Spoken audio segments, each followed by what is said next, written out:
네, 잠시 쉼을 가지셨습니까?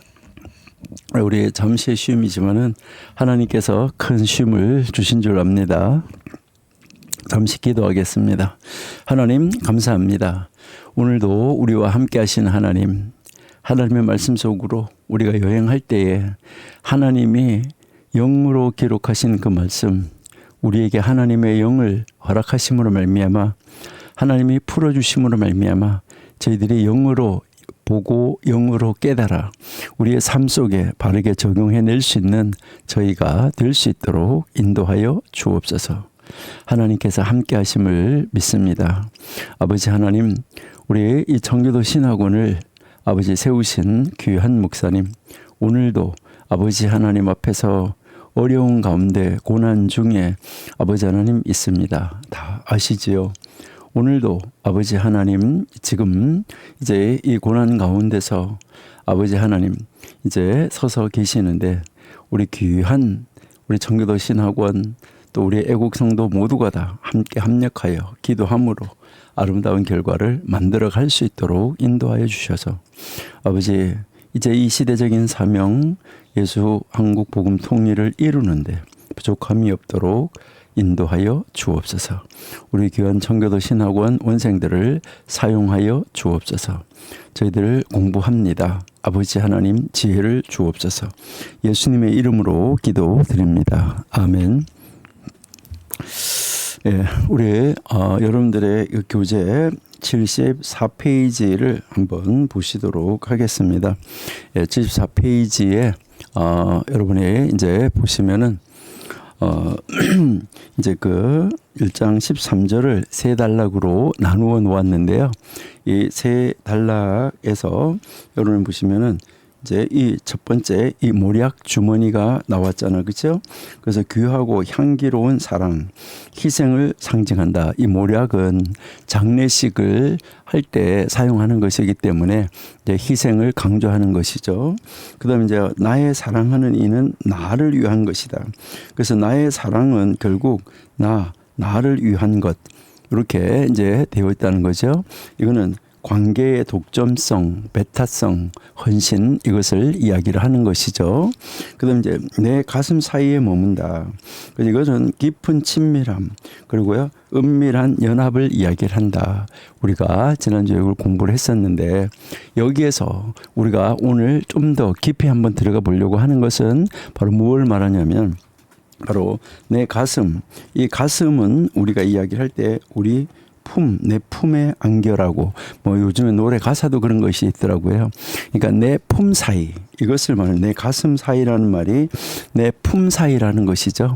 그러니까 이제 그 가장 가까운 곳에 그러니까 이제 이 가장 가까운 곳 그 아주 가장 친밀한 자리에다가 둬라.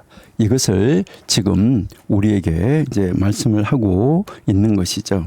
그러니까 우리는 여기에서 이제 여기 이 가슴 사이, 가슴, 젖가슴 이렇게 이야기를 하는데 이게 사랑의 친밀함, 보호의 자리라는 것이죠. 그래서 히브리시에서 매우 친밀하고 은밀한 이 사랑의 장소를 의미하는 것이다 라고 이야기를 했는데 바로 이 젖가슴 이것을 보고 우리가 뭐라고 말하냐면 품이라고 말하는 거다. 품 사이에다가 둔다. 이것을 이야기를 하는 것이죠. 그래서 지난주에 우리가 읽었었는데 야고보서 4장 8절에 이제 하나님을 가까이 하라. 그리하면 하나님 너희를 가까이 하리라. 여기서 우리는 어떤 것보다도 더 소중한 것이 바로 뭐냐 하면은 하나님을 품에 두라는 거예요. 여러분, 여러분의 품에 하나님을 두고 계십니까? 여러분의 마음 안에 물론 하나님이 계시잖아요. 그러니까 이거를 이제 가시적인 표현으로 표현을 한 것이죠. 하나님을 가까이 하는 거, 이것을 우리에게 어떻게 가까이 하는 것인가 하는 것을 가르쳐 주고 있다는 거예요. 여러분, 하나님을 여러분의 품에다가 두셔야지만 됩니다. 그러면 어떻게 하면 우리가 이 하나님을 이게 가슴에다가 둘 수 있을까 하는 것을 우리가 한번 생각해 봐야 되는데요. 그러니까 어떻게 하면 이 가슴 안에 하나님, 이 하나님을 둘 수 있을까 하는데, 여기서 우리가 이 첫 번째로 우리가 한번 생각을 할 수 있는 것은 하나님을 먼 존재로 여기지 말라는 거예요. 그러니까 우리는 하나님이 지금 우리 눈에 안 보이기 때문에, 그러니까 우리 눈에 안 보이잖아요. 안 보이기 때문에 뭐라고 생각하는 거예요? 멀리 있다고 생각하는 거예요. 멀리 있다. 그러니까 하나님을 나에게서 먼 존재로 여기지 말아라. 이게 중요한데, 많은 사람들이 하나님을 하늘 저 높은 곳에 거기에만 계시는 분으로 생각을 하는 거예요. 그러니까 그리고 또 뭐 하냐면 하나님은 아주 엄격한 재판관, 그래가지고 너무너무 두렵게 생각하는 거예요. 내가 죄진 거를 다 아시고 계시니까 어떻게 판단할까? 엄격한 재판관으로만 생각해요. 그렇게 하면서 멀리서 나를 불꽃 같은 눈동자로 막 다 내가 뭐 잘못하는 거 요걸 뭐 아주 하나하나 다 찾아내면서 이렇게 감시하는 분으로 생각을 하는 거예요. 여러분, 이거 어디에서도 이렇게 생각할 수 있냐면은, 여러분 보시면은 이제 이 아버지가 아들이 둘이 있었는데 아들 하나가 아버지의 재산을 자기에게 돌아올 상속할 재산을 달라고 그래가지고 멀리 떠나는 아들, 누가복음 15장이 나오잖아요. 그때 거기서 보면 이 재산을 챙겨가지고 뭐라고 그래요? 먼 나라로 갔다 그랬어요.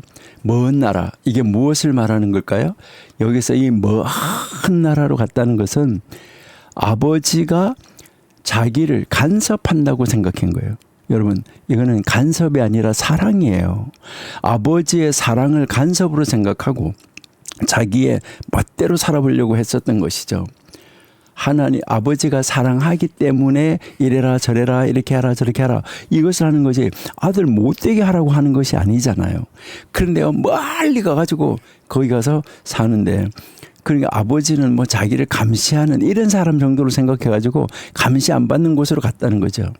여러분, 하나님은요 그렇게 감시하시는 분이 아니에요. 성경은 뭐라고 말해요? 하나님은 임마누엘이라고 말하잖아요. 여러분, 우리 사랑제일교회 붙어 있잖아요. 임마누엘, 하나님 샬롬 하고 임마누엘. 여러분, 그 교회 벽에 붙어 있는 거 다 보셨죠? 여러분, 하나님은 우리와 함께 하시는 하나님입니다. 여러분, 여기서 이제 기왕 이야기가 나왔으니까 우리 하나님 함께 한다고 할 때 이게 임이라는 단어예요. 그래서 여기 뒤에 이렇게 누가 오면은 우리라는 말이에요. 우리와 함께. 그래서 엘, 하나님. 그래서 임마누엘 이렇게 이게 다 붙여서 써서 임마누엘 이렇게 하는 건데, 이런 단어가 있어요.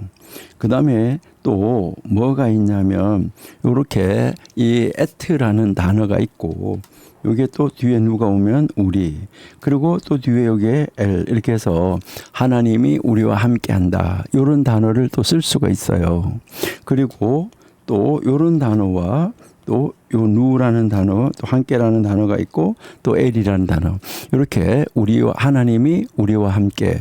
자, 이것은 하나님이고 이거는 우리. 그래서 함께 이렇게 요 세 단어가 이제 있어요.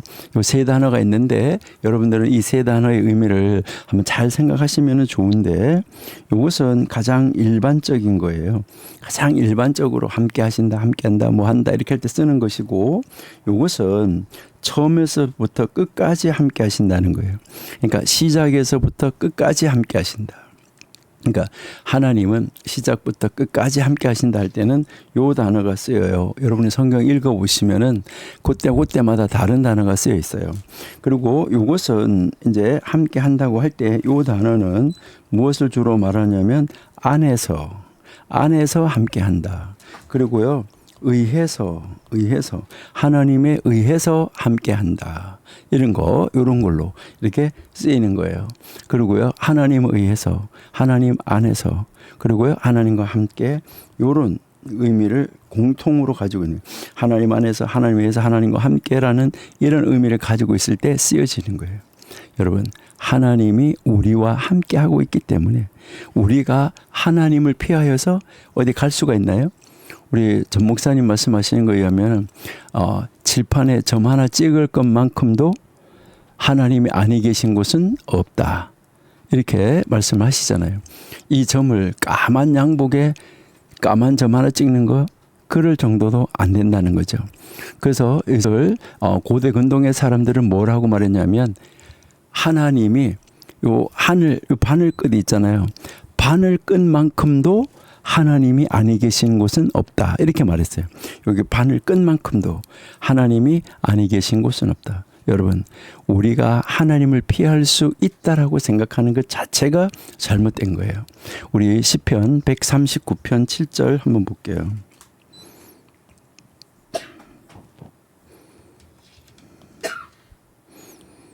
예, 자, 여기에 보시니까 내가 주의 영을 떠나 어디로 가며 주의 앞에서 어디로 피하리까? 어디로 피하리까?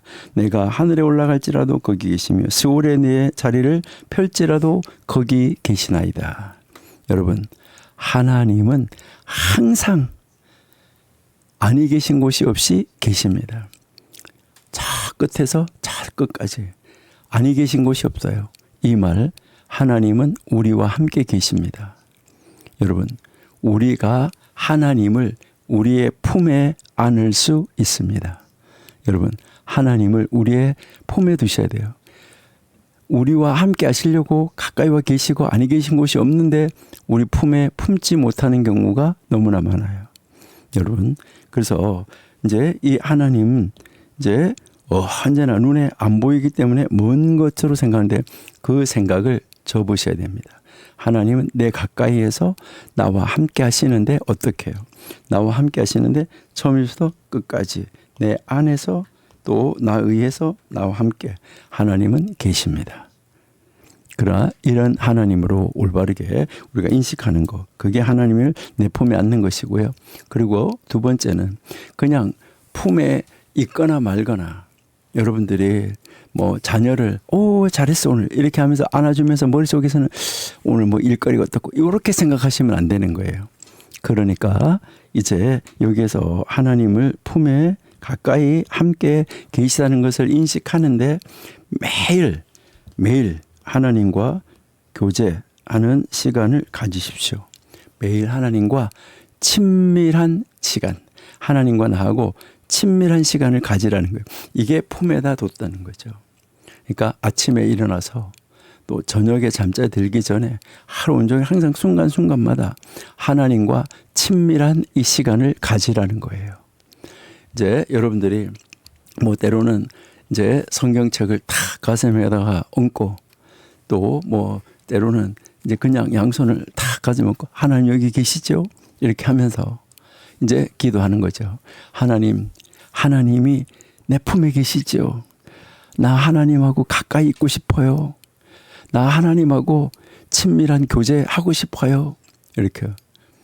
여러분, 뭐 이게 뭐 이렇게 한다고 그래서 우리하고 뭐 있고 안 그런다고 해서 그렇게 하겠어요. 이건 상징적인 아주 하나의 상징적인 행동이지만은 그렇게 하는 거, 하나님을 가까이 모시는 이런 행동, 이 상징적으로 하는 거, 하나님이 보시면서 얼마나 기뻐하시겠어요. 아, 나를 이렇게 생각하는구나 하시지 않겠어, 그죠? 예. 그래서 하나님을 먼저 이렇게 품은 사람, 그렇게 품은 사람은 또 어떻게 하냐면은 이제 그 하나님을 가슴에 품고 가슴에 가까이 둔 사람, 이 사람은 어떤 사람이냐면 배우자, 그리고요 이 자녀, 이런 사람들을 자기 품에 안습니다. 여러분, 이제 뭐 하나님은 눈에 안 보이니까 물리적으로 안을 수는 없다라고 생각하지만 진짜로 하나님이 우리 품에 안에 계시는 거고요. 그래서 우리 배우자나 자녀는 물리적으로 실제적으로 여러분이 안아주시기를 바랍니다. 그러니까 껴안아 주시는 거, 이거 굉장히 중요합니다. 그러니까 여러분들 한번 생각해 보세요. 내가 연세 드신 분들은 내가 언제 배우자를 내 품에 안았지? 언제 마지막으로 내 자녀를 내 품에 안았지? 자녀가 훌쩍 커버렸네. 이렇게 생각하죠. 이제 다 컸는데 무슨, 여러분 이렇게 생각하지 마세요. 나이가 들어도 여러분 이제 안아주는 거, 이거는 필요합니다. 나이가 들어도. 그러니까 그리고 이 품 안에 안기는 것이 굉장히 중요합니다. 여러분들은 뭐 이제 이 세상의 심리학자들도 이 세상의 과학자들도 그것을 이야기를 했는데 아주 이 세상에 있는 그 심리학자들 중에서 여러분이 잘 아시는 바로 이 사티어라는 버지니아의 이 사티어라는 그 심리학자가 있는데 그 심리학자가 이 포옹하는 것에 대해서 이 앉는 것에 대해서 이야기를 아주 참 재미나는 이야기를 했어요. 이분이 참 재미난 이야기를 했는데 무슨 이야기를 했냐면은 4번을 안아주는 거, 4번의 포옹, 이 4번의 포옹, 그 다음에 8번의 포옹, 그리고요 12번의 포옹, 이 이야기를 했는데 참 흥미있고 재밌어요. 이 사티어라는 사람이 한 거예요. 예, 이제 이 사람이 뭐라 하냐면 4번은 생존, 이 생존을 위해서 4번을 안아줘야 된대요. 그리고 이 8번은 건강을 위해서 안아줘야 된대요. 혹시 배우자가 건강하지 않고 자녀가 건강하지 않다.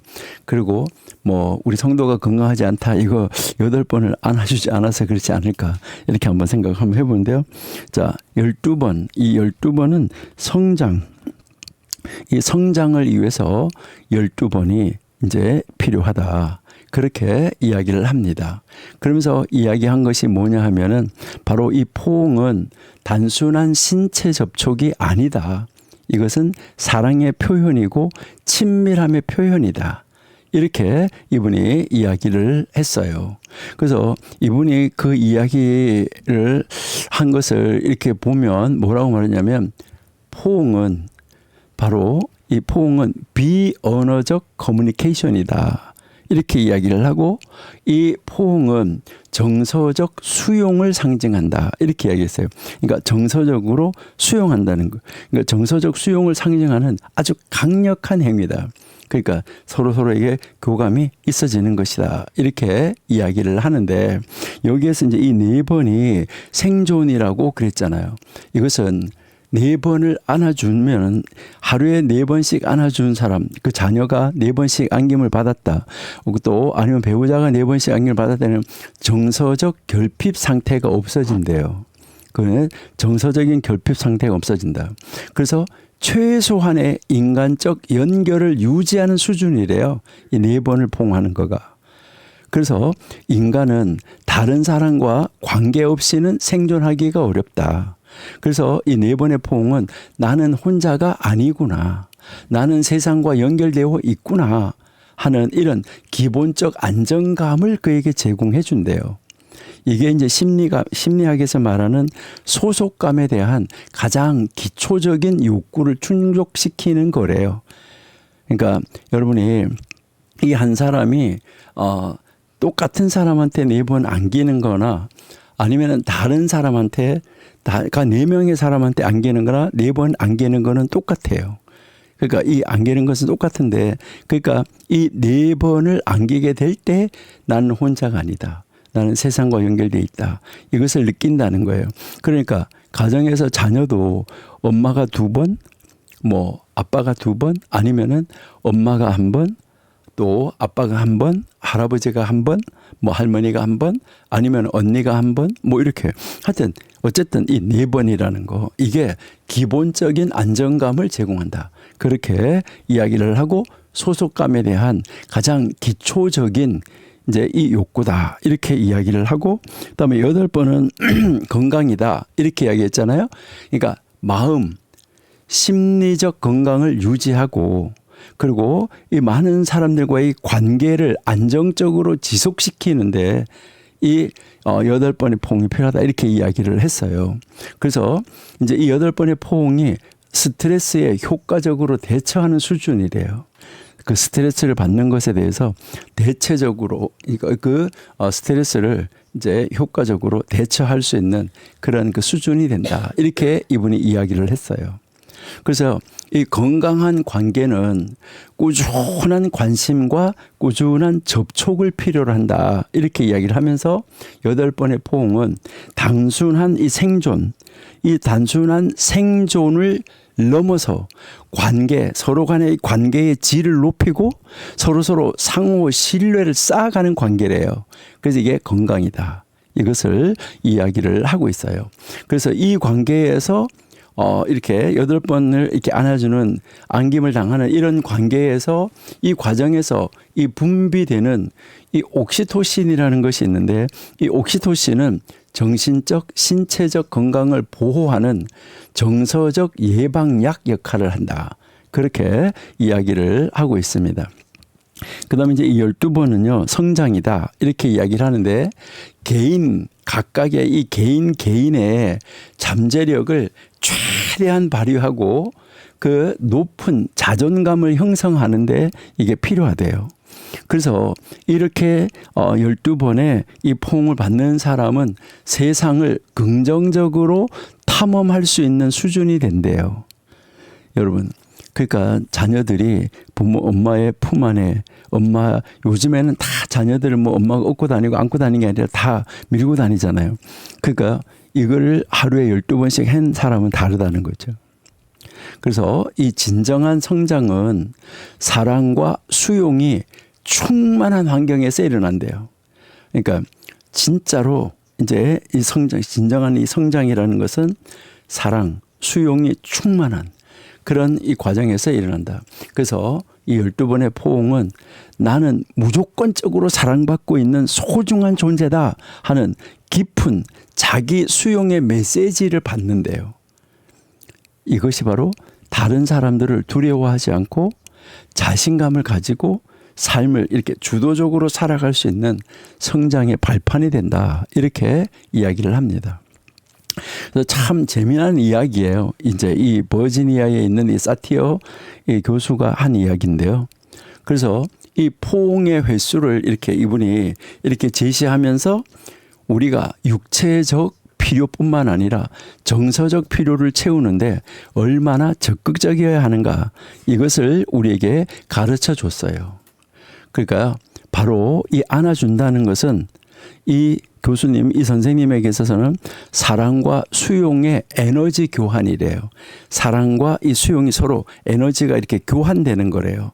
그래서 이것이 인간의 삶의 질을 결정한다. 이렇게 이야기를 했습니다. 여러분, 오늘 수업 끝나시고 이제 여러분 가족하고 만날 때 일단 안는 것부터, 품에 안는 것부터 한번 시작해 보십시오. 그리고 이렇게 한번 말해보면 어떨까요? 당신은 내 품 안에 있는 사람입니다. 자, 당신은 내 품 안에 있는 사람입니다. 여기에서요, 내 가슴에 머뭅니다.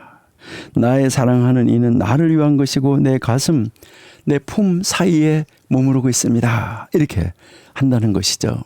그러니까 내가 가장 사랑하는 사람입니다. 이렇게 이야기를 한다는 것이죠. 그리고 우리 교회 공동체 안에서도 우리가 이러한 이 친밀함을 회복해야 되지 않을까. 여러분, 한번 보시면 교회는 차갑고 형식적인 곳이 되어서는 안 된다는 것이죠. 교회는 서로를 품에 안는 듯한 따뜻한 공동체가 되어야 된다는 것이죠. 새신자가 이렇게 딱 오면 품에 안는 것처럼 따뜻하게 그를 맞이해 줘야 되는 거예요. 그리고 힘들어하는 성도가 있으면 품에다가 안는 것처럼 위로해 주셔야지 돼요. 외로운 사람이 있으면 품에 안는 것처럼 우리가 함께하고 있어요 라고 그에게 해주는 것이 아주 중요하다는 것이죠. 로마서 12장 10절 한번 읽어볼게요.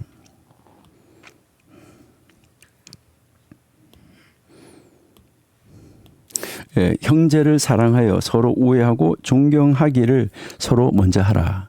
아까 우리의 앞에 시간에 우리가 읽었었던 것인데요. 그러니까 우리가 어떻게 이제 해야지 되는가 하는 거, 이것을 우리에게 이제 가르쳐 주는 것이죠. 자, 그 다음에 여기에 이제 이 가슴에 머문다 이렇게 했는데 우리 아가서 다시 한번 읽어볼게요.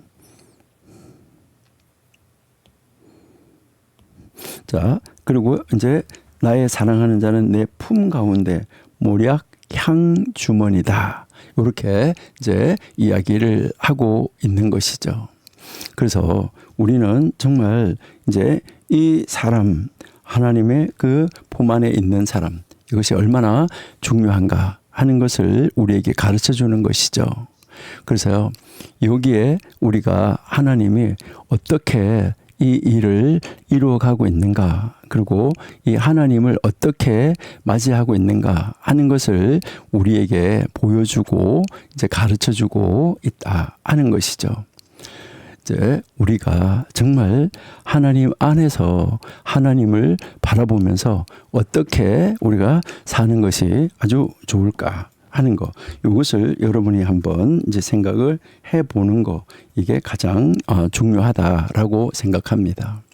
그러니까 이제 내 품에, 정말 이제 내 가슴 사이에 머문다, 이렇게 우리가 이제 이야기를 하고 있고, 그 다음에 보면 머물다 하면서 어떻게 해요?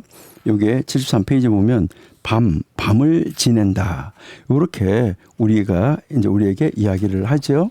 그러니까 나의 사랑하는 이는 모략 주머니 같아서 내 가슴, 내 품 사이에서 밤을 지내리라, 이렇게 이야기를 하고 있는데, 여기서 이제 이 밤을 지낸다 할 때, 이 밤을 지낸다는 말이, 밤이라는 단어는 안 나와 있지만 여기서 머물다는 것인데, 밤새 내내 머문다.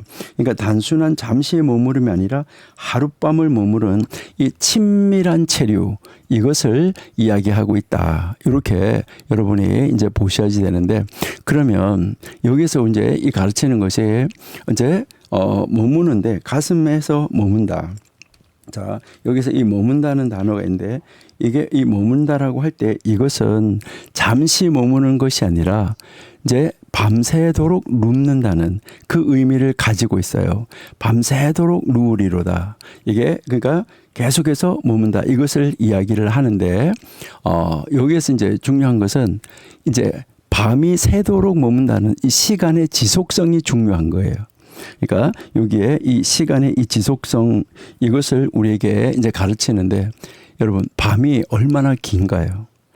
요즘에는 밤이 짧은가요? 고대에는요, 밤이 더 길었다고 생각이 돼요. 왜 그럴까요? 전기가 없어요. 불이 없어요. 이랬을 때는 어땠었나요? 해가 넘어가면 그 다음 해 뜰 때까지가 밤이에요. 그러니까요, 이 전기가 없던 시대 밤은 정말 어둡고 길었어요. 그런데 이 사랑하는 사람이 밤새도록 내 품 안에 머문다는 거예요. 잠깐이 아니라 밤새도록 계속해서 지속적으로 함께 한다는 거예요. 여러분, 성경에서 밤은 어떻게 나오는가 한번 볼까요? 성경에서 밤 한번 우리 찾아볼게요. 시편 16편 7절 한번 볼게요. 시편 16편 7절. 나를 훈계하신 여호와를 송축할지라 밤마다 내 양심이 나를 교훈하도다. 밤마다. 그러니까 이제 여기에서 이 밤마다라는 말 무슨 말일까요? 하나님께서는 밤에도 우리를 교훈하신다는 거예요. 이 말 무슨 말일까요? 밤에도 우리를 교훈하신다. 밤에도 우리와 함께 하신다는 것입니다. 우리 시편 42편 8절 한번 보실게요. 시편 42편 8절. 낮에는 여호와께서 그의 인자하심을 베푸시고, 자, 낮에는 인자하심을 베풀면서 함께 하세요. 밤에는 그의 찬송이 내게 있어 생명의 하나님께 기도하리로다. 이제 밤에는 그의 찬송이 내게 있어서 생명의 하나님께 기도한다, 이렇게 지금 말을 하잖아요. 그렇죠? 그러니까 낮에도 함께 하시고 밤에도 함께. 밤에는 찬송이, 그러니까 하나님의 사랑은 지금 뭐예요? 밤에도 계속 되어지고 있다. 이것을 우리에게 이제 이야기를 하는 것이죠. 그 다음에 시편 63편 한번 보세요. 시편 63편 6절. 여기도 보시니까 내가 나의 침상에서 주를 기억하며, 침상에서 주를 기억하는 거예요. 그리고요, 이제 침상에서 주를 기억하고 새벽에 주의 말씀을 작은 소리로 읊조릴 때 하오리니. 자, 침상에서 주를 기억하고 새벽에, 이런데 이 새벽이라는 말이 밤중에, 그러니까 이제 이 밤중에도, 이것은 무엇을 얘기하냐면 밤중에도 하나님을 묵상한다, 하나님을 가까이 한다, 이것을 이야기를 하는 것이죠. 그럼요, 시편 한번 또 볼게요. 시편 77편 77편 2절. 여기에도 보면 나의 환난 날에 내가 주를 찾았으며 밤에는 내 손을 들고 거두지 아니하되. 환난의 밤에도 하나님은 함께 하신다. 이것을 우리에게 이제 가르쳐 주고 있습니다. 그리고요, 시편 하나만 더 볼게요. 시편 134편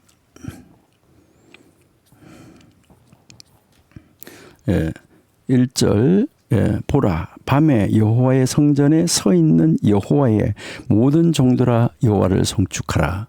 여러분, 밤에도 예배하고 있다 하는 거. 여러분, 하나님은 밤에도 내 품 안에 계시고 있습니다. 우리 이사야 26장 9절을 한번 보실게요. 이사야 26장 9절. 밤에 내 영혼이 주를 사모했사온즉 내 중심이 주를 간절히 구하오리니 이는 주께서 땅에서 심판하시는 때 세계의 거민이 의를 배웁니다. 이렇게 이야기를 하고 있죠. 그렇죠? 그러니까요, 밤에도 하나님을 사모하는 거예요. 그러니까 언제나 하나님은 우리와 함께 하시고 우리가 하나님을 가슴에 품고 살아야지 된다. 이것을 가르쳐 주는 거예요.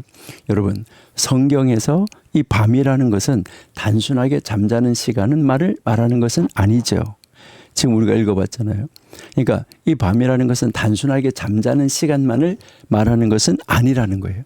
밤은 하나님과 더 깊이 교제하는 시간이에요. 고요한 시간. 오직 하나님과 나만의 독대할 수 있는 시간이라는 거예요. 그리고 밤새도록이라는 이 말은 지속성을 강조하는 거예요. 순간적이 아니라 계속해서 오래도록 함께한다. 이것을 이야기를 합니다. 그래서 우리 성경에는 뭐 이제 누리로다 이렇게 돼 있지만 원래 이 누른다는 말이 내 품 사이에서 내 가슴 사이에서 밤새도록 누리로다 이런 뜻이에요. 그럼 이것은 무엇을 의미하느냐? 나의 사랑하는 사람은 잠깐 스쳐서 지나가는 것이 아니라 순간적인 감정이 아니라는 것이에요. 밤새도록 오래도록 계속해서 나와 함께한다. 이것을 말하는 거예요. 이 사랑은 지속된다. 변하지 않는다. 이것을 말하는 것입니다. 여러분, 여기에서 그래서 하룻밤 이 친밀한 체류를 이야기를 하고 이 머문다는 것인데, 그러면 요즘 현대 사회 어떻습니까? 여러분 한번 생각해 보세요. 현대 사회의 문제가 여러분 무엇이라고 생각하십니까? 지속되지 않는 거예요. 뭐든지 지속이 잘 안 돼요. 사랑도 지속되지 않아요. 뜨겁게 시작했다가 금방 식어버려요. 사랑해? 라고 말하다가 금방 이제 싫어. 이렇게 해요. 결혼도 지속되지 않아요. 여러분, 통계에 따르면은 한국의 이혼율이 아시아에서는요, 그 탑 3위 안에 들어간대요. 여러분, 결혼식 할 때 보면 뭐라고 그래요? 죽음이 우리를 갈라놓을 때까지 이렇게 이야기를 하잖아요. 그렇게 서약을 했는데 어떤 경우에는요, 신혼여행 둘이 같이 갔다가 올 때 나누어져서 온대요. 얼마나 안타까운지 모르죠. 몇 년, 그것도 그렇게 잘 왔다고 하더라도 몇 년 못 가서 헤어진대요. 여러분, 그렇다고 치고 신앙은 어떠냐는 거예요. 여러분, 신앙도 지속되지 않는다는 거예요. 오랫동안. 신앙도 뜨겁게 시작했다가 신앙도 뭐 하는 거예요? 금방 식어버리는 경우가 너무나 많다는 거예요. 막 북미할 때는 설교를 듣고 뭐 하는 거예요? 눈물 콧물 다 흘리잖아요. 저는 이거 눈물 콧물을 뭐라면 형님과 아우라고 그러는데, 형님하고 아우가 뒷범벅이 돼가지고 자기 앞에 있는 크리넥스 한 통을 다 쓸 정도로 막 그렇게 눈물 흘리고 콧물 흘리고 했어요. 그렇게 찬양하고 헌신하겠다고 결심하고 다짐했는데 나가서 일주일 후면 뭐 하는 거예요? 모든 걸 홀딱 잊어버리고 다시 세상으로 돌아가지 않나요? 우리는 즉석 문화에서 주로 살고 있어요. 그렇죠? 그래가지고 뭐든지 완전히 와서 즉문즉답 이런 거 좋아하잖아요. 여러분, 그거 좋은 거 아니죠. 무슨 즉문즉답, 이게 참 한국 사람들은요, 빨리라는 말 때문에 한국이 부흥한 것은 사실이에요. 빨리. 어떤 분이 이제 그 한국 사람이 미국에 그 뉴욕에 가가지고 중국집에 그 중국 중화요리집 짜장면집에 들어가가지고요, 탁 하고요, 이제 가니까요, 빨리 주세요 이렇게 이야기하니까요, 그 주인이 뭐라는지 아세요? 서울에서 그저 빨리라는 소리 듣기 싫어서 미국 왔는데 미국까지 따라와가지고 빨리 하고 있네. 그분이 그랬대요. 그 중국 사람이에요. 그러니까 한국 사람들은요, 뭐 시키면 빨리 달라는 건 뭐 바로 즉각 달라는 거예요. 우리는 요즘은 뭐 즉각 잘 되고 있죠. 즉석 문화에서 우리가 살고 있어요. 그래서 보면 뭐예요? 즉석 커피, 즉석 밥, 즉석 만남. 모든 것이 빠르고 모든 것이 즉각적이에요. 여러분, 근데 깊이가 없어요. 지속되지 않아요. 근데 진정한 사랑은 밤새도록 지속되는 것이다. 이것을 우리에게 말하는 건데요. 자, 그러면 우리 히브리서 13장 8절 한번 보실게요.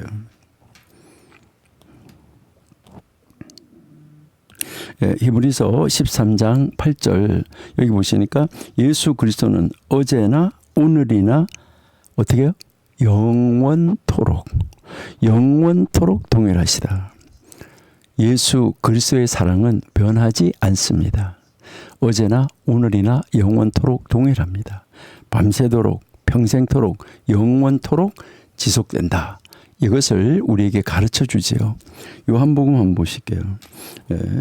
요한복음 13장 1절. 6월절 전에 예수께서 자기가 세상을 떠나 아버지께로 돌아가실 때가 이른 줄 아시고 세상에 있는 자기 사람들을 사랑하시되 어떻게 끝까지 사랑하시느니라. 죽기까지. 여러분, 끝까지 사랑해요. 이것이 밤새도록 지속되는 사랑이에요. 여러분, 우리의 사랑도 그래야 됩니다. 순간적인 열정으로 끝나는 것이 아니라 밤새도록 평생토록 지속되는 사랑. 여러분, 여러분의 사랑은 순간적입니까? 아니면 밤새도록 지속됩니까?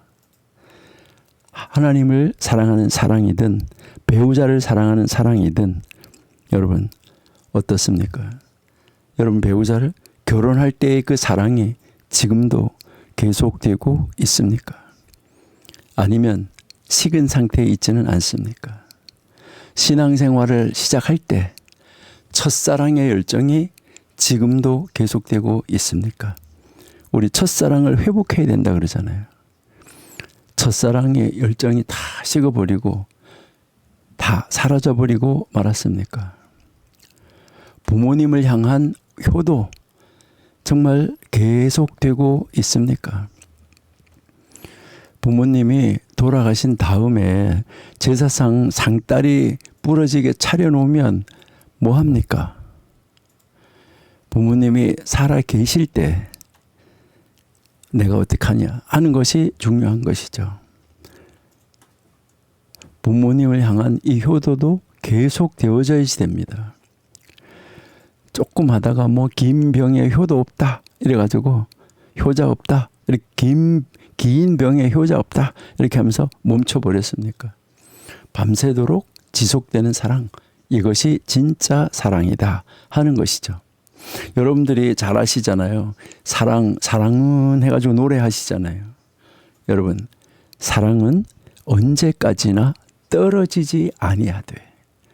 여러분, 사랑은 떨어지지 아니하는 것입니다. 사랑은 지속됩니다. 사랑은 끝까지 뭐 하는 거예요?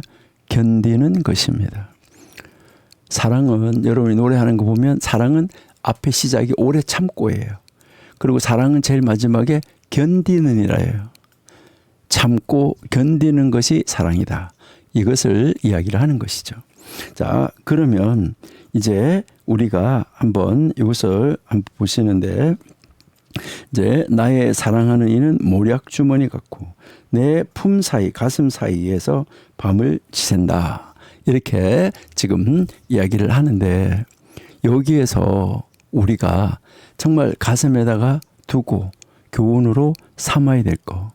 여러분, 사랑은 모략처럼 희생적인 헌신을 담고 있다 하는 거예요. 여러분, 쉽고 편한 것만이 사랑이 아닙니다. 사랑은 그렇게 쉬운 게 아니에요. 사랑은 때로는 상처도 있고 고통도 있어요. 하지만 이것이 가장 아름다운 향기가 되도록 해야 되는 것이죠. 그리고 두 번째, 이 사랑은 품 안처럼 가장 친밀함을 추구합니다. 멀리 떨어진 것이 아니라 가장 가까이 보호하고 사랑하는 가장 친밀한 자리. 그리고 세 번째는 사랑은 밤새도록 이제 지속되는 이 신실함을 보여주는 것이죠. 순간적인 감정이 아니라 평생도록 계속되는 헌신, 변하지 않고 끝까지 지속되는 사랑, 이것이 필요하다는 거죠. 이 세 가지가 여러분 함께 있을 때 완전한 사랑이 됩니다. 이 세 가지가 함께 있을 때 희생만 있고, 여러분 희생은 있어요. 자, 우리 희생은 있어요. 그랬는데 친밀함, 자, 희생은 있는데 친밀함이 없어요. 이거 완전한 사랑이 아니라 희생은 있는데 친밀함이 없다. 여러분 이거는 의무입니다. 의무적으로 사랑한 것뿐이에요. 그런데 또 이게 친밀함은 있는데 뭐가 없냐? 지속성, 끝까지 가는 이 지속성이 없어요. 그러니까 친밀함은 있어요. 지속성은 없어요. 이렇게 되면 이것은 순간적인 거예요. 이거는 그냥 순간적인 감정이에요. 근데 지속성은 있어요. 이 지속성은 있는데 희생이 없어요. 지속성은 있는데 희생이 없다. 이거는 습관입니다.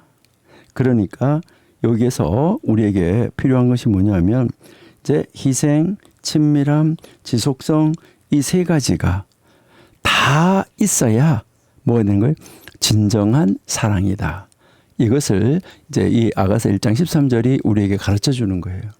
그래서 하나님께서 우리를 사랑하신 방식을 한번 생각해 보세요. 여러분, 하나님이 우리를 사랑하신 방식 어때요?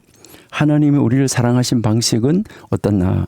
여러분 우리가 한번 살펴볼게요. 자, 하나님이 우리를 이제 이 사랑하신 방식 첫 번째, 우리 이 첫 번째는 요한복음 3장 16절입니다. 요한복음 3장 16절은 안 찾을게요. 왜요? 여러분들이 너무나 잘 알고 있으니까요. 그러니까 여러분들이 너무나 잘 아시니까 하나님의 사랑에는 뭐가 있어요?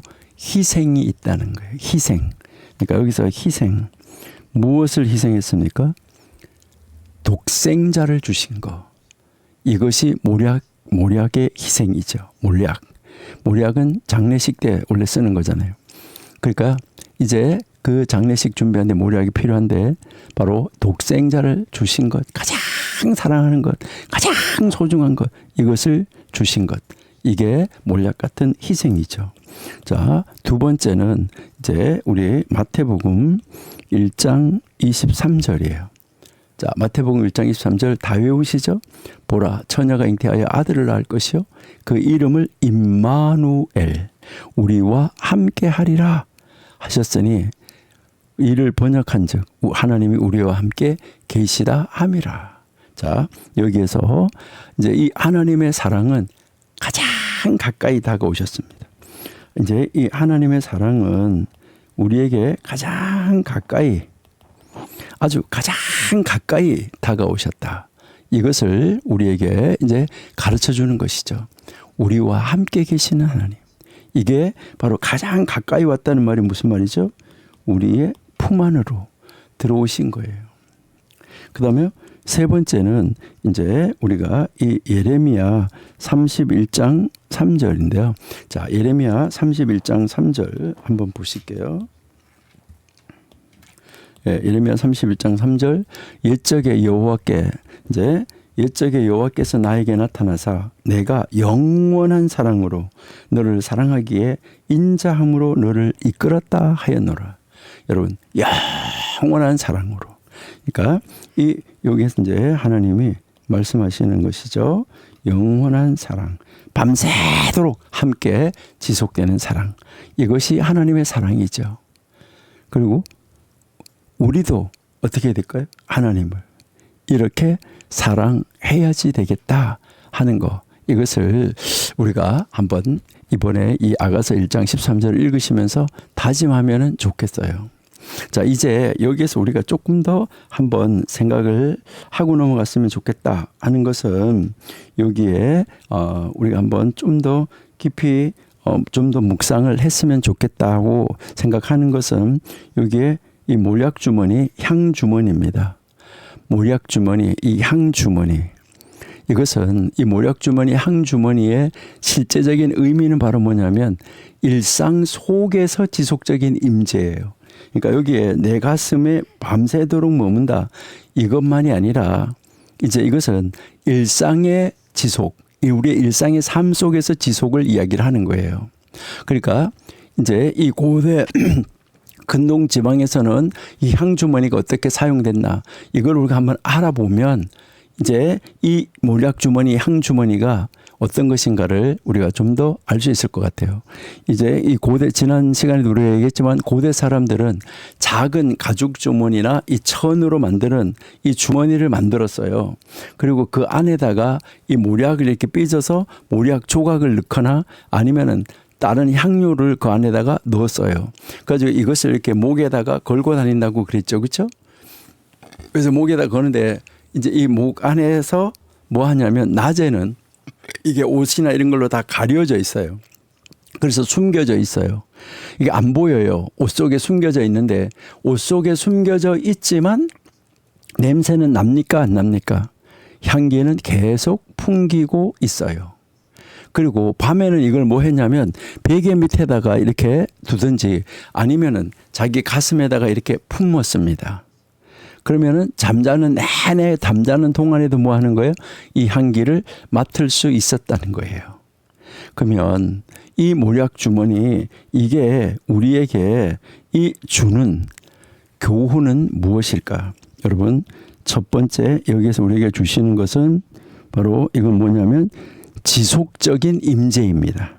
하나님이 지속적으로 우리와 함께 임재해 계신다. 이것을 가르쳐 주는 거예요.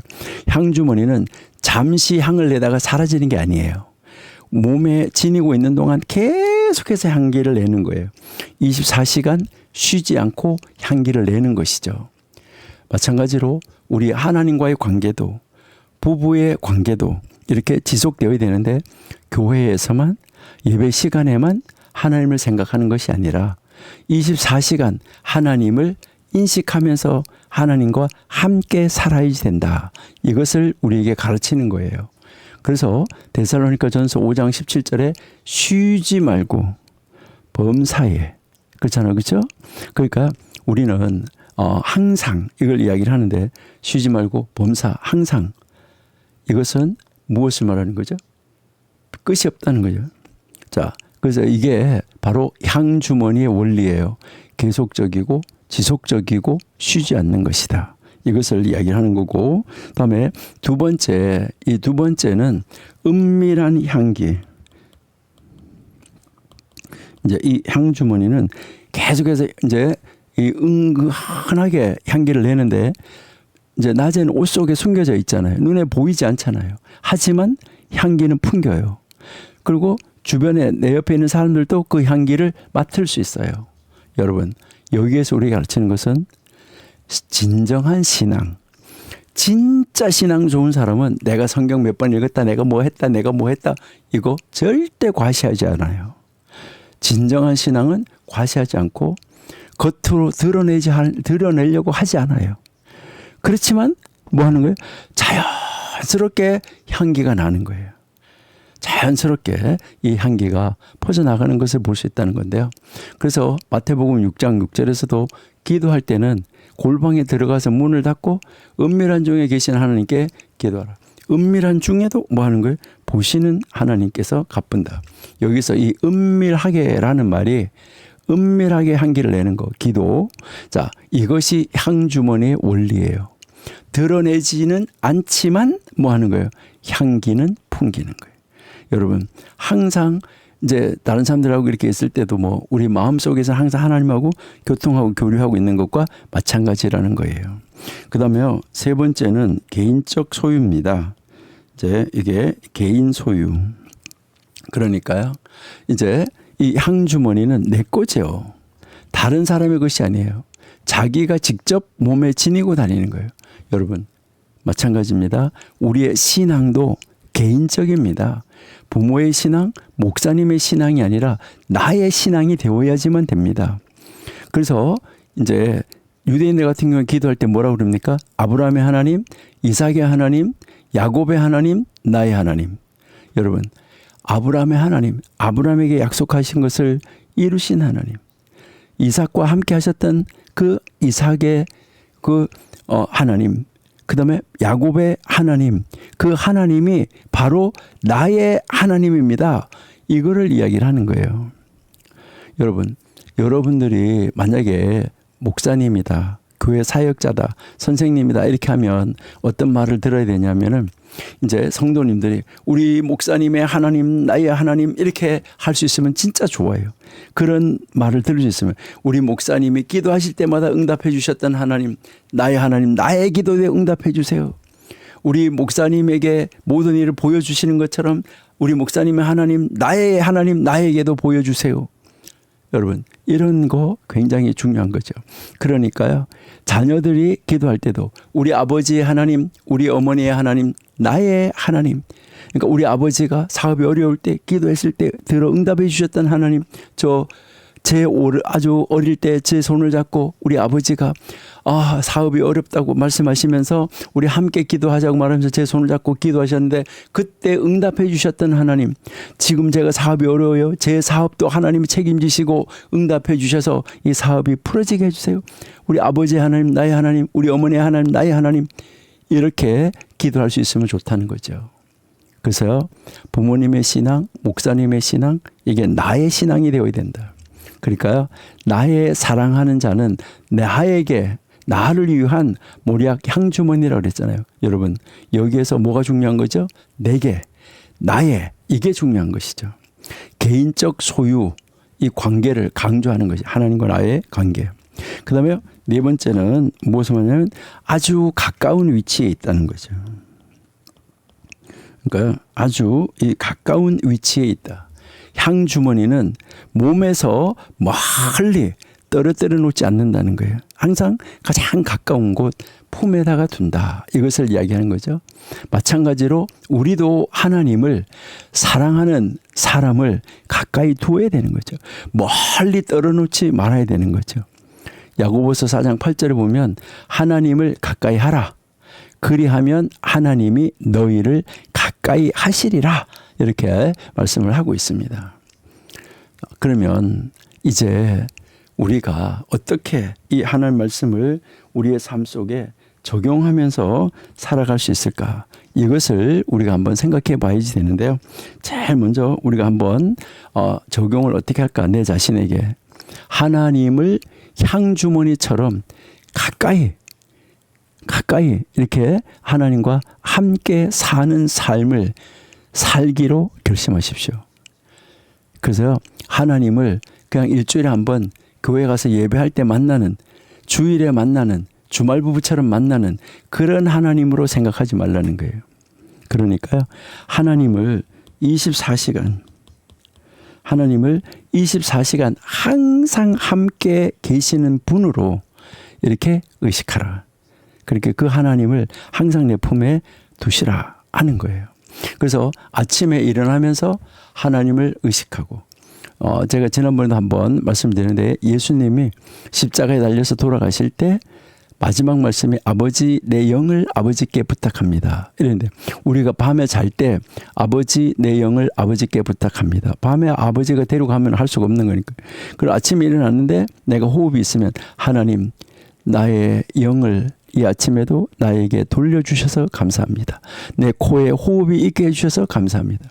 그러니까 아침에 일어나면 하나님 오늘도 함께 하시는 하나님을, 나에게 호흡을 주신 하나님을 내 마음에, 내 품에 품고 살아가겠습니다. 일을 할 때도 하나님 제가 일하는 동안도 함께 하여 주세요. 식사할 때도, 쉴 때도, 잠잘 때도 언제나 하나님과 함께 하는 거, 이것이 아주 중요하다 하는 거죠. 우리 시편 139편 17절 한번 볼게요. 시편 139편 17절. 자, 하나님이여 주의 생각이 내게 어찌 그리 보배로운지요. 그 수가 어찌 그리 많은지요. 내가 세려고 할지라도 그 수가 모래보다 많도소이다. 내가 깰 때에도 여전히 주와 함께 있나이다. 내가 깰 때에도 하나님이여 주께서 반드시 악인을 죽이시리다. 피 흘리기를 즐기는 자들아 나를 떠날지어다. 이렇게 지금 말씀하시죠. 여러분, 내가 잘 때에도, 내가 깰 때에도, 내가 무엇을 할 때도 하나님은 언제나 나와 함께 하고 있다. 이게 향주머니의 원리다 하는 거. 이것을 우리가 가르치는 24시간 뭐 하는 거죠? 함께. 그다음에 두 번째는 바로 이제 우리가 하나님을 모시는데 어떻게 항상 우리에게 있어서 중요한 것은 뭐예요? 몰약 같은 헌신이 필요해요. 그러니까 편안하고 쉬운 것만 따라가는 것이 아니라 때로는 나를 부인하고 희생하고 내 십자가를 지고 하나님을 따라가는 헌신이 필요하다는 거예요. 그러니까 여러분이 잘 아신 대로 누가복음 9장 23절 우리가 잘 알잖아요. 나를 따라오려거든 자기를 부인하고 날마다 자기 십자가를 지고 나를 따를 것이다. 그러면 구체적으로 어떻게 이것을 할 수 있을까? 헌신한다 할 때 여러분은 하나님 앞에 이 시간을 어느 정도 들어보셨습니까? 지난번에 우리가 얘기를 했는데 시간의 11조를 드리기는 진짜 어렵습니다. 시간의 11조는 우리 하루가 24시간인데 하루 24시간이면 2시간 24분이에요. 여러분들이 하루에 2시간 24분을 기도하고 성경 보는데 투자하십니까? 물론 교역자라면 가능할 거예요. 교역자가 아니고 일반적인 사람들이 이 시간의 11조 정말 하나님 앞에 드리기 어렵습니다. 여러분 시간의 11조 생각하지 마시고 여러분은 시간의 101조라고 하면 100분의 1. 여러분 100분의 1이라도 한번 드려보세요. 여러분 100분의 1은 14분이에요. 하루에 14분. 여러분 14분은 조금만 신경 쓰면 드릴 수 있지 않을까요? 아침에 일어나서 7분. 저녁에 자기 전에 7분. 그 정도 14분은 할 수 있겠다. 이렇게 생각이 들어요. 여러분 하나님 앞에 시간을 얼마큼 드렸습니까? 하나님을 위해서, 하나님의 사역을 위해서, 하나님이 기뻐하시는 일, 뭐 효도, 사랑, 다른 사람을 위해서 얼마나 일을 하셨습니까? 얼마나 시간을 내셨습니까? 요즘에 뭐 그러더라고요. 추석 때 이럴 때도 집으로 엄마 아버지한테는 바쁘다고 말하고 자기들끼리는 세계 이제 여행을 간다고. 이거는 좀 아니죠. 그다음에 물질을 어느 정도 헌신했습니까? 물질을 얼마나 희생하셨습니까?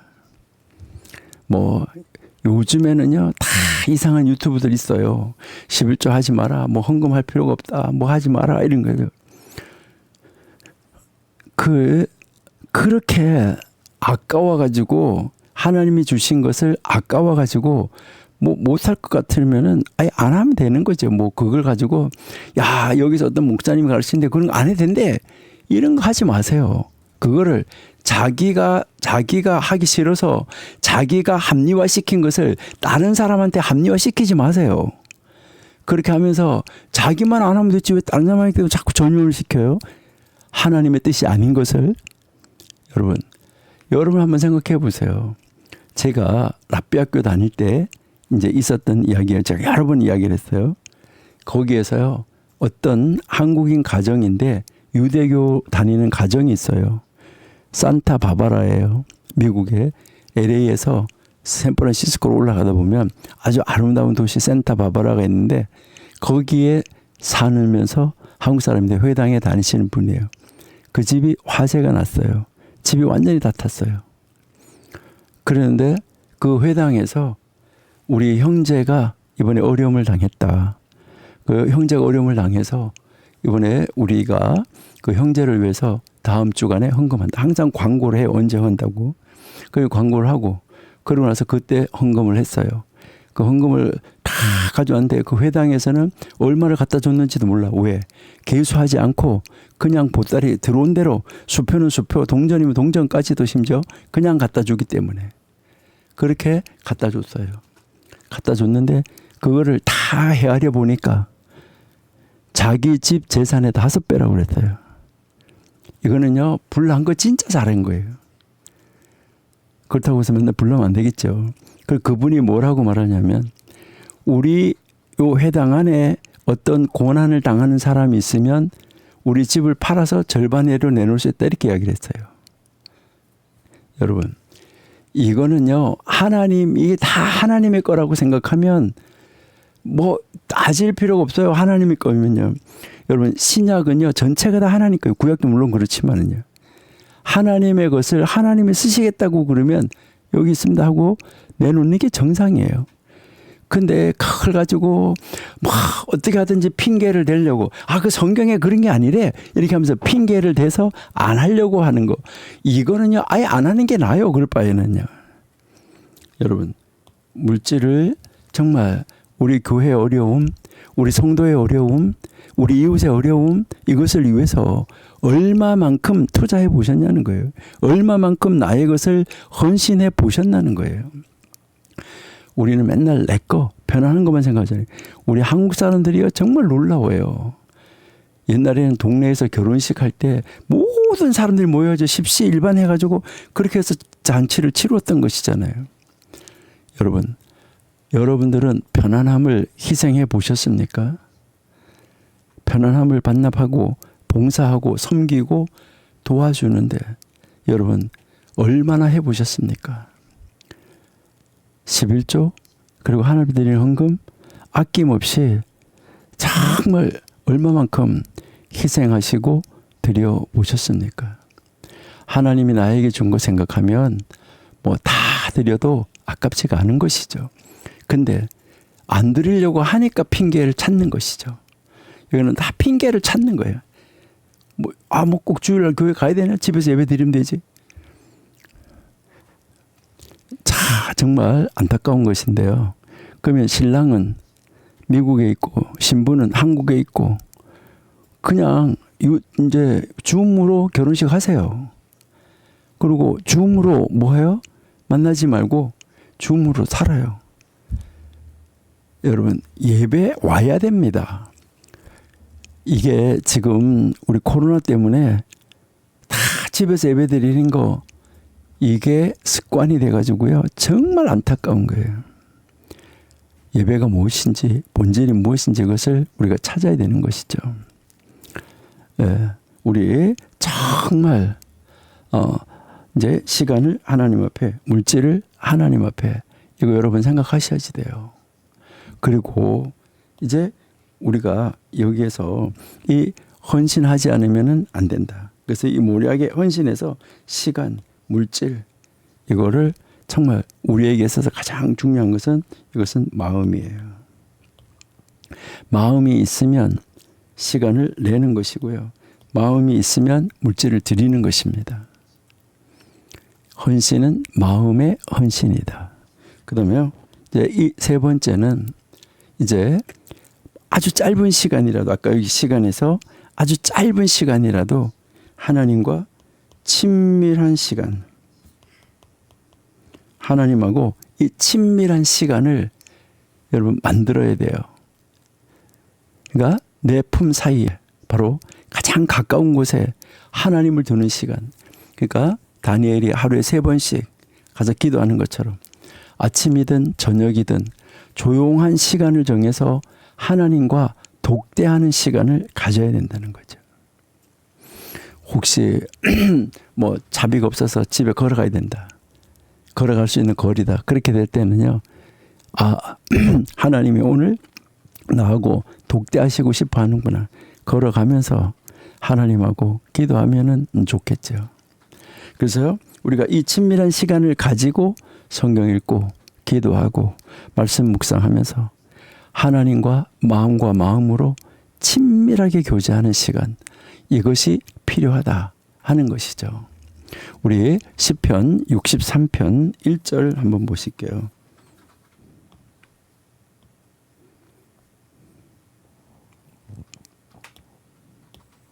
예, 하나님이여 주는 나의 하나님이시라. 내가 간절히 주를 찾되 물이 없어 마르고 황폐한 땅에서 내 영혼이 주를 갈망하며 내 육체가 주를 앙모하나이다.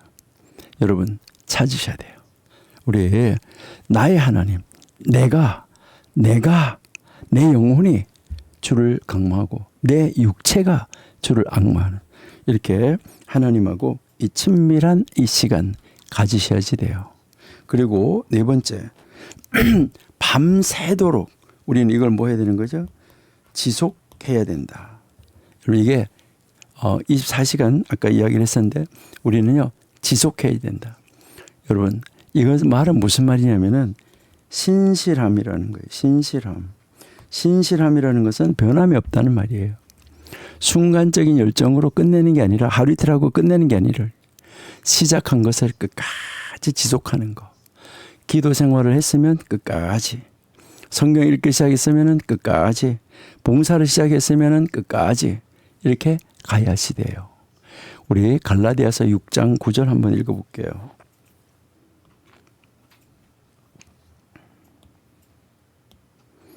네, 갈라디아서 6장 9절 우리가 선을 행하되 낙심하지 말지니 포기하지 아니하면 때가 이름에 거두리라. 여러분 우리는 끝까지 낙심하지 말고 포기하지 마세요. 끝까지 우리 지속적으로 하나님하고 이제 삶을 유지하기를 바라요. 그리고요 이제 다섯 번째, 내 삶에서 향기를 풍기려고 노력하십시오. 그러니까요 나의 삶, 그러니까 여기 나의 삶에서 향기를 내려고 노력을 하라 하는 것입니다.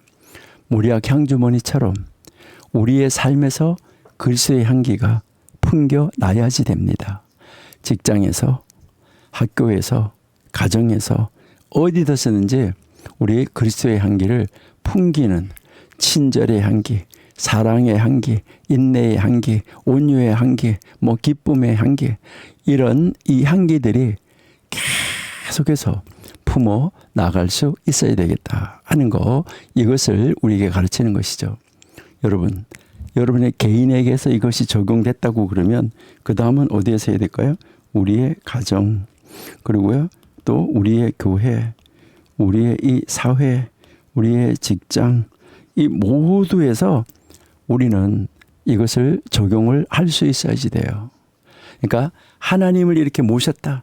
하나님을 나에게 있어서 가장 가까이 향주머니를 모시고 이 하나님 그 향기를 내가 품고 있고 하나님 향기를 드러낸다. 이렇게 하면 우리 가정에서 제일 먼저 뭐 해야 될까요? 여러분, 여러분의 배우자를 향주머니처럼 가까이 두세요. 여러분의 품 안에 두세요. 그러니까 가장 가까운 곳에 마음에, 여러분 이게 물리적으로 가까이 있는 것도 중요하지만은 마음이 가까이 있어야 돼요.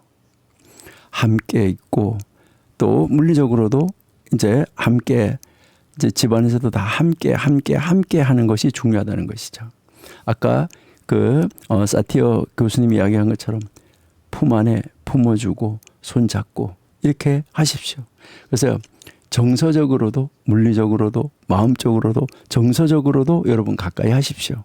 그래서 마음을 나누고 감정을 공유하고 깊이 대화를 해야 됩니다. 여기에서 무엇보다 중요한 것은 영적인 대화가 중요합니다. 그러니까 하나님을, 말씀을, 하나님의 뜻을, 하나님이 우리 가정을 향한, 우리 부부를 향한 계획, 뜻 나누십시오. 그래서 함께 기도하고 함께 예배하고 함께 성경을 읽으셔야 돼요.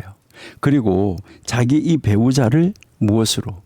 몰약 같은 사랑을 해야 되는데 아까 몰약은 희생이라고 그랬잖아요. 여러분 편한 것만 추구하지 말고 배우자를 위해서도 뭐 해야 돼요? 자기 자신을 희생하십시오. 우리 에베소서 5장 25절은 너무나 잘 아시잖아요. 남편들아 아내 사랑하기를 그리스도께서 교회를 사랑하시고 그 교회를 위해서 자신을 주신같이 하라. 자신을 주신같이, 하나님 자신을 주신같이, 육신을 입고 이 땅에 오신 하나님과 같이 자신을 주신같이, 이것이 몰약의 희생이잖아요. 여러분 배우자가 원하는 것을 먼저 한번 생각해 보세요. 배우자가 힘들어할 때 도와주고 배우자의 꿈, 배우자가 이런 거 하고 싶고 뭐 하고 그 소망을 지지해 주세요. 그리고 배우자를 위해서 기도하셔야 돼요. 그리고 이 가정 안에서 부부 사랑, 자녀 사랑 정말 지속되는 사랑이 필요한 거예요. 밤새도록. 그러니까 결혼할 때의 사랑, 연애할 때의 사랑 이걸 계속 유지하라는 거예요. 신혼 때의 열정 이거 불붙어야 돼요. 서로에게 관심이 정말 지속적으로 더 크게 관심을 가져야 돼요. 더 많이 대화해야지 된다 하는 건데요. 우리 잠언 5장 18절 19절을 한번 읽어볼게요. 잠언 5장 18절 내 셈이 복되게 하라. 내 셈으로 복되게 하라. 젊어서 취한 아내를 즐거워하라. 그는 사랑하는 암사슴 같고 아름다운 암노루 같으니 너는 그의 품을 항상 족하게 여기며 그의 사랑을 항상 연모하라. 여기서 항상입니다. 낮, 밤, 밤새도록 지속되는 사랑 이것을 이야기를 하는 것입니다. 그리고 가능하면 여러분 말로만 이렇게 뭐 물리적으로 품어주고 이렇게도 중요하지만 실제로 여러분 한번 향 주머니를 한번 선물해 보세요. 여러분 이제 이 향 주머니 이거 뭐 요즘 만들 수는 없지만 요즘엔 아주 좋잖아요. 향수 착 뿌리는 향수를 한번 선물해 보세요. 그렇게 하면서 한번 말해 보세요. 당신은 나에게 향 주머니 같은 사람입니다. 이렇게요. 항상 가까이 두고 싶고 당신의 향기를 맡고 싶습니다. 평생 하고 싶습니다. 이렇게요. 그리고 가정에서 자녀와도 친밀한 시간을 가지세요. 자녀를 품에 자주자주 안아주세요. 잠들기 전에 자녀를 품에 안고 기도해 주세요. 사랑하는 딸아 이렇게 하지 말고 항상 사랑하는 내 딸, 사랑하는 내 아들 이렇게요. 너는 아빠의, 너는 엄마의 품 안에 있는 나의 소중한 아이야. 하나님께서 너를 나에게 주신 것 감사해. 하나님께서 너를 지켜주신다. 이렇게 기도하는 거죠. 이런 시간이 자녀에게는 이게 평생 기억으로 남는 것입니다. 그러니까요, 우리 가정을 정말 가정에서 이 사랑을 이렇게 실천을 하면은 좋겠어요. 그리고 뭐 교회, 이런 공동체, 이런 데서도 어떻게 할까요? 여러분, 여기에서도 마찬가지인데 우리는 예배를 우리가 하나님 앞에 하는 이 예배 시간을 친밀한 하나님의 품에 안기는 시간으로 내가 하나님을 내 품에 안는 시간으로 여러분 예배를 회복하십시오. 예배가 회복돼야 돼요. 교회 와야 돼요. 여러분 이게 형식적이고 의식적인 것이 아니에요. 의무적인 것이 돼서는 안 돼요. 예배는 하나님을 가장 가까이 만나는 시간이에요.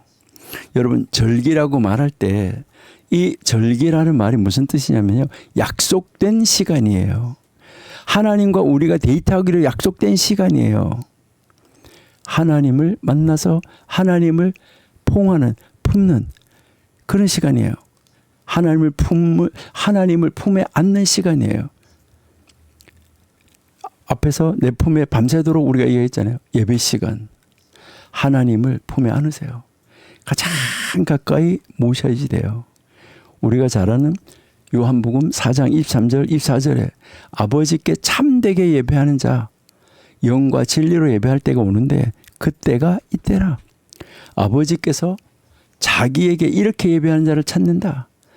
영이시기 때문에 예배하는 자가 영과 진리로 예배하라. 이것을 우리에게 이야기하는 거죠. 그래서 우리 예배 시간이 하나님을 내가 품는 시간이다. 그리고 그 다음은 이제 이 성도, 이제 우리 성도를 품 안에 공동체로 만드는 거, 이게 중요해요. 앞에서 이야기했죠? 공동체가, 교회가 차갑고 형식적인 곳이 되어서는 안 돼요. 사람들이 왔는데 입은 번지르르하게 사랑해요 하는데 행동하는 걸 보면 완전히 어디 사랑이라고는 찾아볼 수 없을 만큼 냉랭하고 쌀쌀하고 이래서 되겠습니까?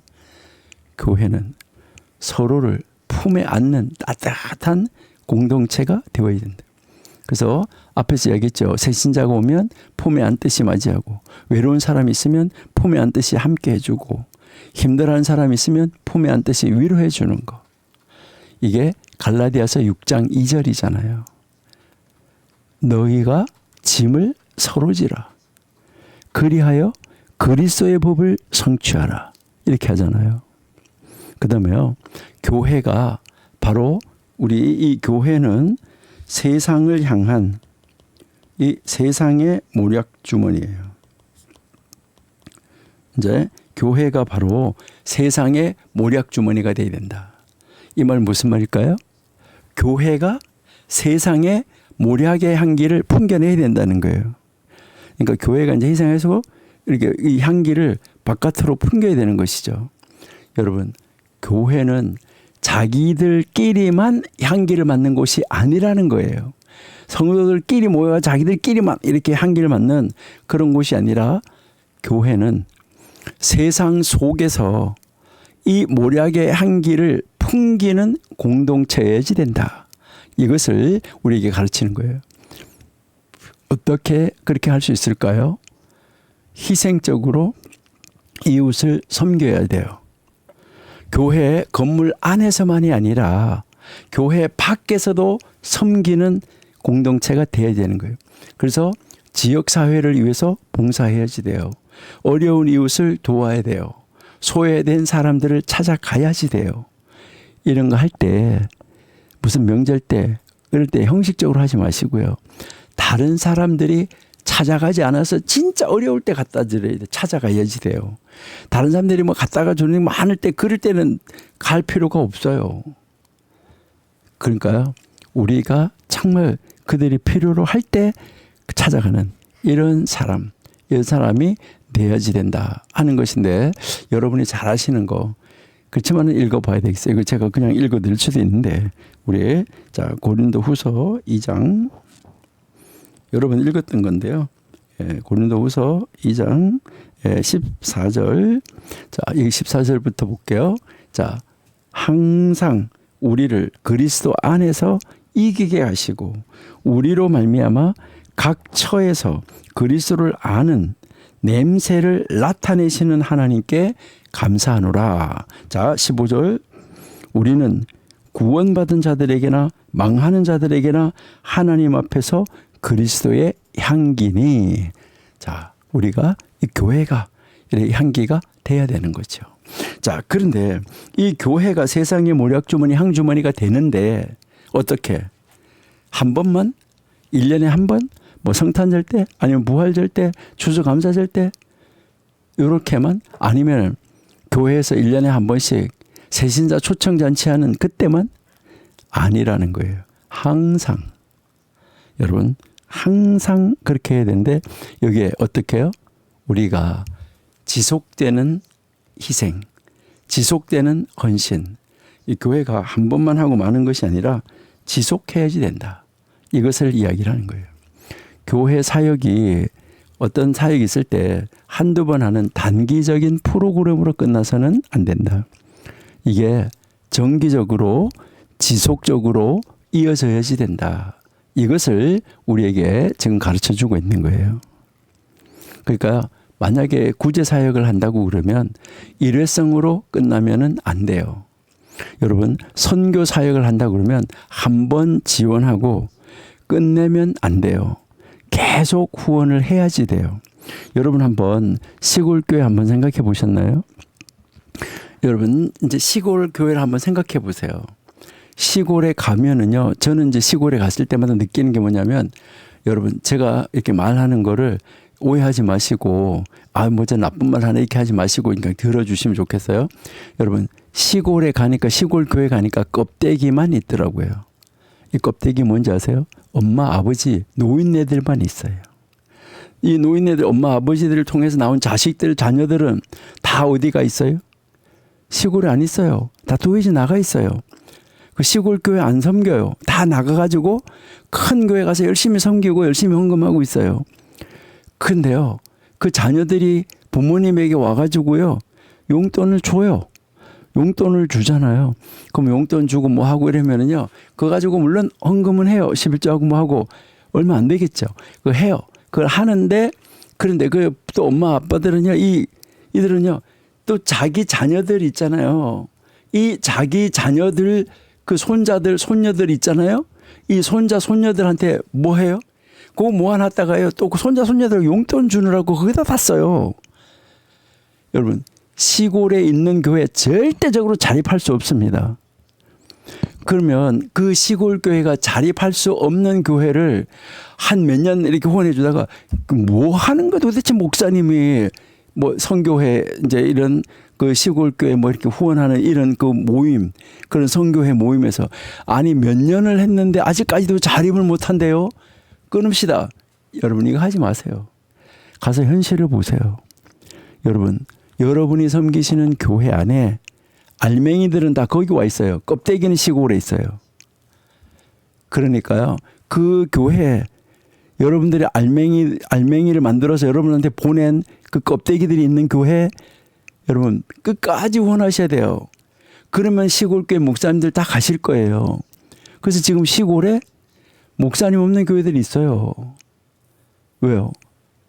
목사님들도 자녀들을 양육해야 되고 먹고 살아야 되잖아요. 레위인들이 뭐 가지고 살았나요? 그러니까 우리 이거 정말 다시 한번 생각해 봐야 돼요. 그러니까 선교 사역 한다고 그러면 끝까지 한번 지원하고 끝내지 말고 계속 후원하세요. 그러니까 그리고요 이 선교할 때도 이거 좀 저는 좀 이제 나쁜 말 같이 이제 말할 수도 있는데 여러분 저는요 어떤 교회 가니까요 우리 교회에서 후원하는 교회 이래 가지고요 막 50개가 나오더라고요. 50개 이름이 쫙 우리 교회에서 이렇게 이렇게 선교한다고. 저는 이거 하면 안 하는 것보다 훨씬 좋고 좋죠. 저는 이렇게 하지 말고 이렇게 하면 안 될까 이런 것을 생각해 봐요. 50교회에다가 5만 원씩 만약에 한 교회 5만 원씩 한 선교지에다 5만 원씩 준다고 그러면 그거 하지 말고 이 한 교회에다가 이 50개한테 줄 거를 250만 원을 팍 밀어줘 가지고 그 한 분의 선교사가 5만 원 다른 데서 모아가지고 이걸 가지고 뭘 하려고 하지 않게 그러니까 다른 데 신경 하나도 안 쓰고 완전히 탁 후원해주면 한 교회에서 적극 딱 후원해주면 그냥 거기에서 파송받은 사람으로서 그냥 그 선교하는 데만 전체적으로 매진할 수 있도록 온전하게 후원을 해주면 안 되냐는 거예요. 온전하게 한 데다가 그러니까 한 군데다가 온전하게 탁 후원해서 지속적으로 쫙 이렇게 해주면은 안 되냐는 거죠. 그래서 그분이 씨를 뿌려놓고 또 그 씨 뿌린 후에 또 뭐 열매가 없었다고 하면 씨를 뿌려놔서 열매는 안 맺히겠죠. 그 다음 세대 선교사가 가가지고 거기서 씨가 자라고 또 열매를 맺고 그래서 세월이 가면 열매가 맺혀지는 거 이것을 바라볼 수 있도록 하면 얼마나 좋을까. 그래서 한 번 지원하고 끝내지 말고 정말 우리 교회가 그렇게 하고요. 그리고 교회 안에서 제자 양육을 했다고 그러면 앞으로 이제 제자 양육할 때 여러분 이제 이제 고대 근동에서 이스라엘 사람들은 아론의 제자를 삼으라 이렇게 말했어요.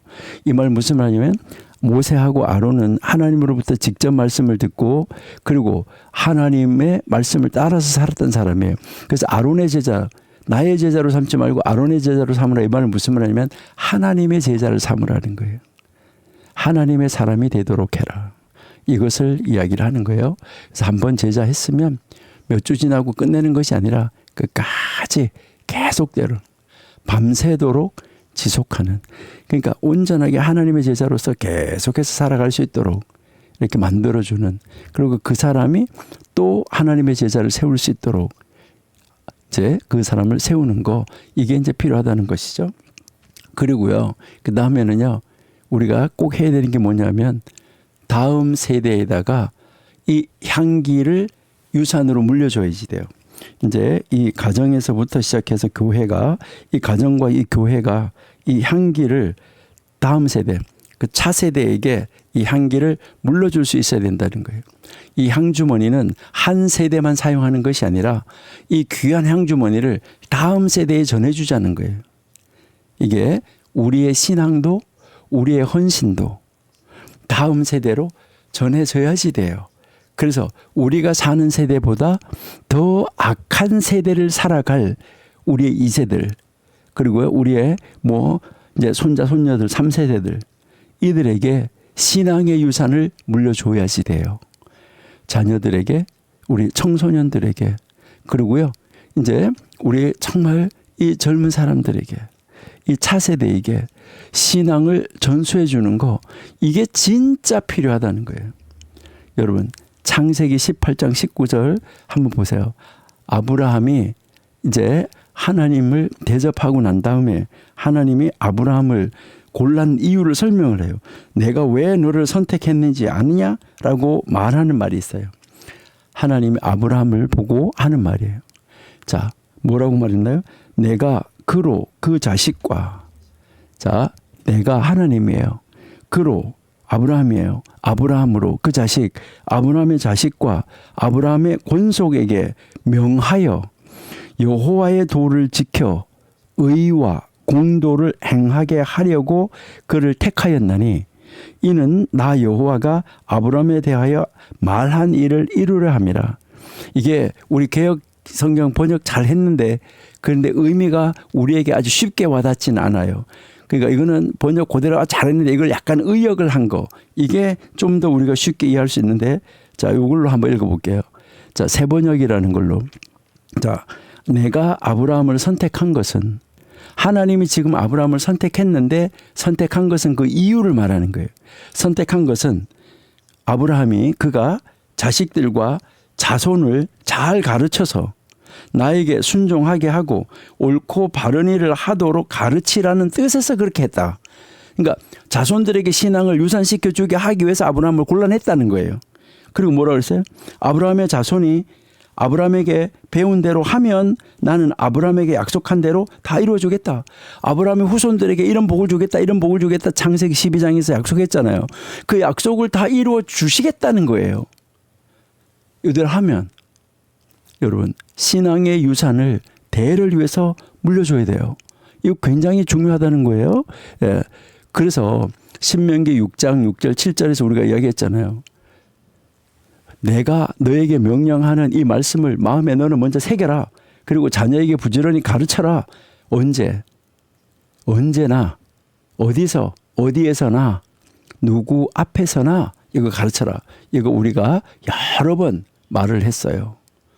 여러분, 우리 이제 이 아가서요, 정말 이 말씀이 이제 정말 아주 짧은 무슨 남자 여자 연애하는, 그래서 모략 항주머니 나의 사랑하는 이 나를 위한 거, 이게 아니라 하나님이 우리를 어떻게 사랑하는지, 우리가 하나님을 어떻게 사랑해야 되는지, 이것을 말하는 거예요. 여러분, 이번 주를 여러분 한번 쫙 지나가시면서 하나님을 내 품 안에 두겠습니다 라고 여러분 고백하고요, 한번 정말 하나님 내 마음에 있나 점검하시고 한번 실천해 보세요. 하나님을 마음에다가 품고요, 매일 아침 저녁 가슴에 손을 얹고, 하나님 당신을 내 품에 둡니다. 당신을 가까이 합니다. 하나님 당신과 친밀하게 교제하고 싶어요. 오늘 하루도 하나님을 나의 가장 가까이 두고 살아가겠습니다. 이렇게 우리 고백 한번 해보시면 어떨까요? 매일 아침마다, 매일 순간마다, 일을 할 때마다. 그리고요, 그거를 우리에게 실천하는 의미로 하나님이 너 배우자를, 너 아내를, 너 남편을 어떻게 하라고 그랬냐? 우리 배우자와 그 품 안의 시간을 갖는 거, 배우자와 특별한 시간을 갖는 거, 서로 품에 안고 조용히 대화하는 거, 또 말없이 그냥 품어주는 거, 이런 시간을 여러분 한번 가져보시는 것이 어떻겠습니까? 하나님을 품고 가족을, 자녀를 품고 이렇게 살아가시면 어떻겠습니까? 여러분, 내가 풍기고 싶은 향기 한번 여러분들이 한번 적어보시면 어떨까요? 교회 안에서 나는 이런 향기를 풍기고 싶다. 나는 직장에서, 이웃에서 이런 향기를 풍기고 싶다. 가정에서 이런 향기를 풍기고 싶다. 나는 나의 친구들하고 이런 향기를 나는 이런 향기를 냈으면 좋겠다. 이런 것이 있습니까? 한번 결심 한번 해보시죠. 이번에 여러분은 어떤 모략 주머니로 어떤 향기를 하나님의 품에서, 배우자의 품에서, 자녀자의 품에게 안았을 때 어떤 향기를 내보내시고 싶으십니까? 직장에서 동료들에게 어떤 향기를 내보내고 싶으십니까? 여러분, 그것을 붙잡고 한번 기도해 보시면 어떨까요? 하나님, 내가 이런 향기를 풍기는 사람이 되게 해 주세요. 하나님을 모략함으로 여러분이 품은 사람, 그 하나님의 향기를, 내가 이번에 이런 향기를 가정에서, 이런 향기를 직장에서, 이런 향기를 교회에서, 이런 향기를 이웃에게 내야 되겠다. 요거 가지고 기도하시면서 이런 향기를 우리가 품어낼 때, 그리스도의 향기를 품어낼 때 우리의 삶, 우리 가정, 우리 교회, 또 우리 공동체 모두가 다 하나님이 기뻐하시는 그런 공동체 만들어지지 않을까요? 이번 우리 한번 이런 공동체 세워가는 그런 말씀에 정말 기초가 되는 밑거름으로 이제 이 아가서 계속해서 읽으시면서 야, 하나님이 이렇게 원하시는구나 하는 삶을 살아내시는 여러분이 될 수 있기를 소망합니다. 하나님 감사합니다. 하나님을 가슴에 품었습니다. 우리 가정 모든 식구들을 가슴에 품었습니다. 우리 교회 성도님들 우리 가슴에 품었습니다. 이제 정말 그들에게 나에게서 나는 향기는 어떤 향기일까요? 내가 하나님을 품었을 때 나에게서 나는 향기를, 어떤 향기를 하나님이 맡고 계실까? 우리 교회 성도는 나를 통하여서 어떤 향기를 맡고 있을까? 나의 배우자는 어떤 향기를 맡고 있을까? 내 자녀들은 어떤 향기를 맡고 있을까? 늘 생각하며 더 아름다운 향기, 그리스도의 향기를 품어내는 우리 청교도신학원 원생 다 되게 해 주옵소서. 예수님의 이름으로 감사하며 기도드립니다. 아멘.